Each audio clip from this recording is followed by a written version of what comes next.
warahmatullahi wabarakatuh. Perkenalkan, nama saya Desi Azizah. Kali ini saya akan melakukan wawancara secara langsung untuk memenuhi tugas UAS pengembangan diri dan karir dengan tema kematangan karir. Saya bersama seorang perias dan juga owner dari Maira Hijab dan Seserahan. Assalamualaikum warahmatullahi wabarakatuh, Mbak Lina. Waalaikumsalam warahmatullahi wabarakatuh. Bagaimana kabarnya hari ini? Alhamdulillah sehat. Alhamdulillah. Masa pandemi kayak gini sepi ya Mbak untuk periasnya, job periasnya. Iya, lumayan agak berdampak dan sangat lumayan karena memang kondisi pandemi seperti ini kita juga mengikuti protokol pemerintah bahwa kita tidak boleh berkumpul dalam jumlah banyak.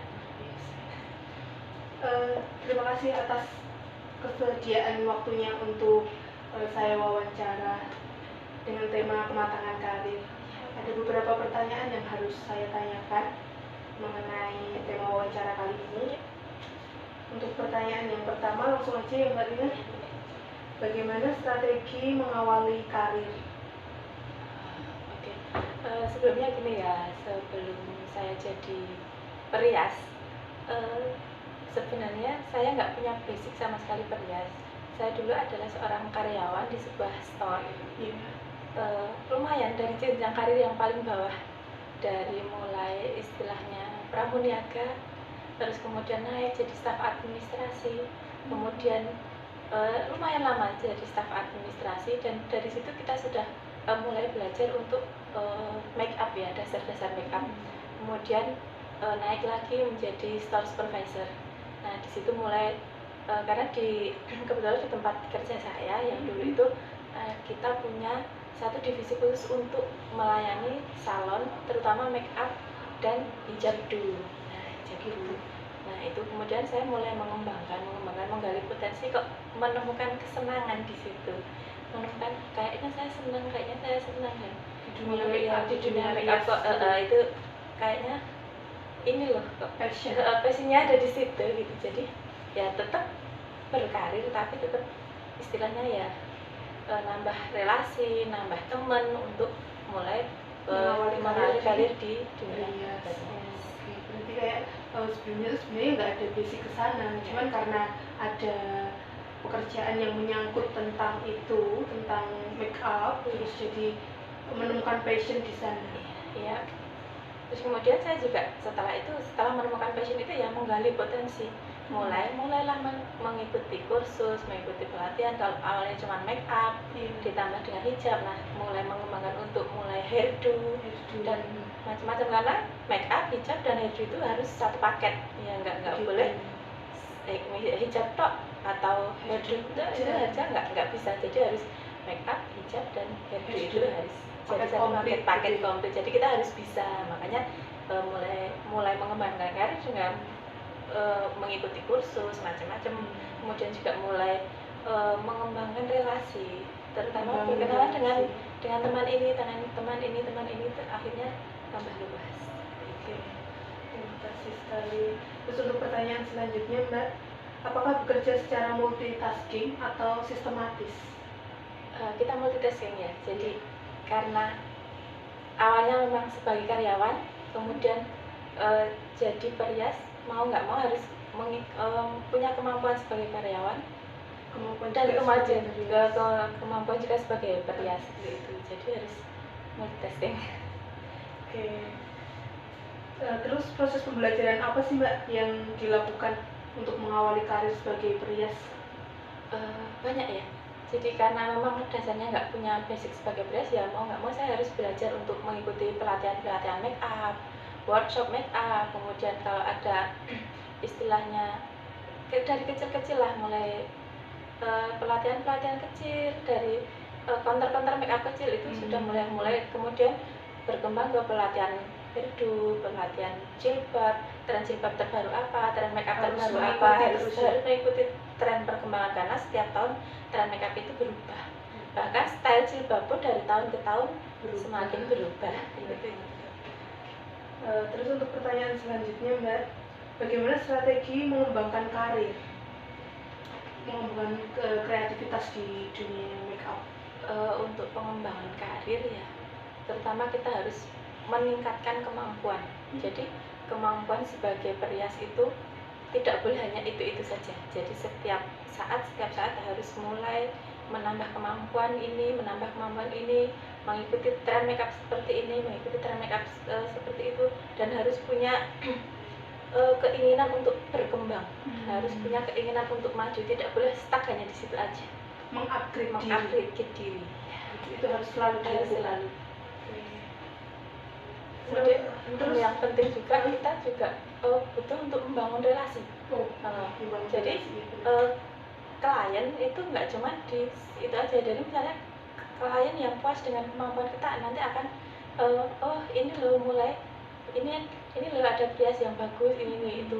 Mereka akan istilahnya memberitahukan ke teman-temannya bahwa mereka puas dengan pelayanan kita, dan itu harus kita jawab dengan kita mengembangkan kemampuan kita. Seperti itu. Berarti mengembangkan relasi itu nggak hanya dari klien langsung ya, jadi kayak ada pengembangan relasi itu sesama MUA, sesama perias. Iya, itu sama Mbak.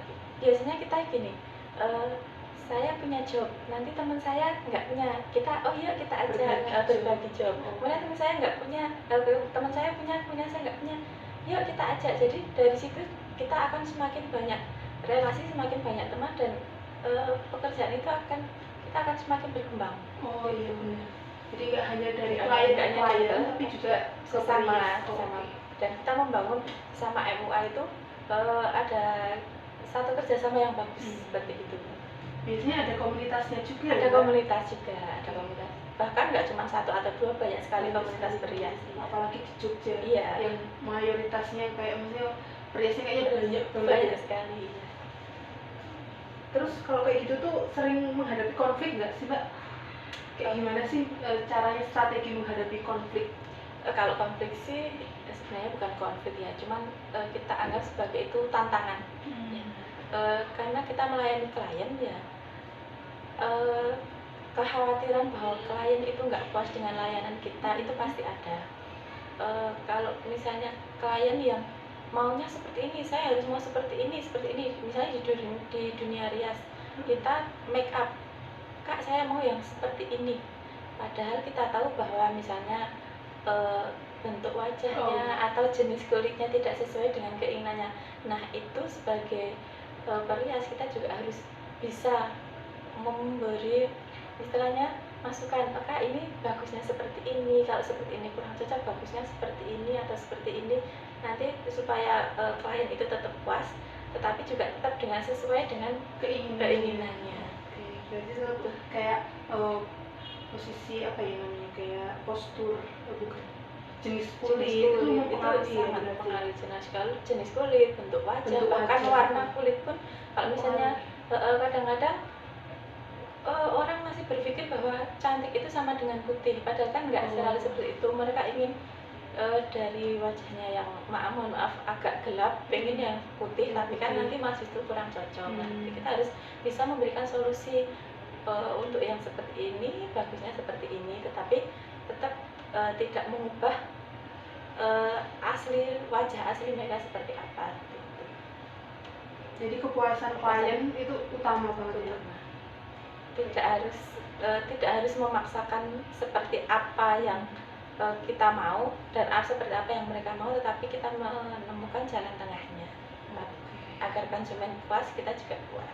Jadi sebenarnya nggak ada konflik, walaupun sebenarnya itu konflik pun kayak dianggap sebagai tantangan. Luar biasa. Terus untuk pertanyaan selanjutnya Mbak, apakah sudah merasa benar-benar memberikan manfaat untuk orang lain dengan pekerjaan sebagai perias? Kalau untuk manfaat sih sebenarnya saya lebih merasakan kalau konsumen puas itu mereka merasa gimana ya, saya merasa bermanfaat untuk mereka dan mereka merasakan manfaat dari kita. Seperti itu. Jadi yang penting adalah konsumen puas dengan kepuasan customer. Konsumen puas dengan layanan kita, seperti itu. Terus untuk pertanyaan terakhir Mbak, apa yang diberikan untuk menolong orang lain? Menolong orang lain. Iya. Karena kita istilahnya kita melayani ya. Melayani itu dalam pemikiran saya juga kita sama-sama saling menguntungkan. Kita melayani customer, mereka menginginkan istilahnya pelayanan terbaik untuk di hari spesial kan, biasanya untuk acara wisuda, untuk acara pernikahan itu kan hari spesial. Jadi mereka harus merasa puas dengan pelayanan kita. Mereka harus istilahnya, saya di hari istimewa ini saya harus benar-benar menjadi cantik, ya seperti itu. Jadi mereka merasakan manfaat dari pelayanan kita. Jadi kayak membuat mereka puas itu sudah kayak menolong orang lain, ada rasa lega gitu ya. Ada rasa bangga, ada rasa bahagia tersendiri kalau mereka puaslah dengan pelayanan kita. Oke. Mbak, terima kasih banyak atas waktunya, atas kesediaannya menjawab pertanyaan-pertanyaan.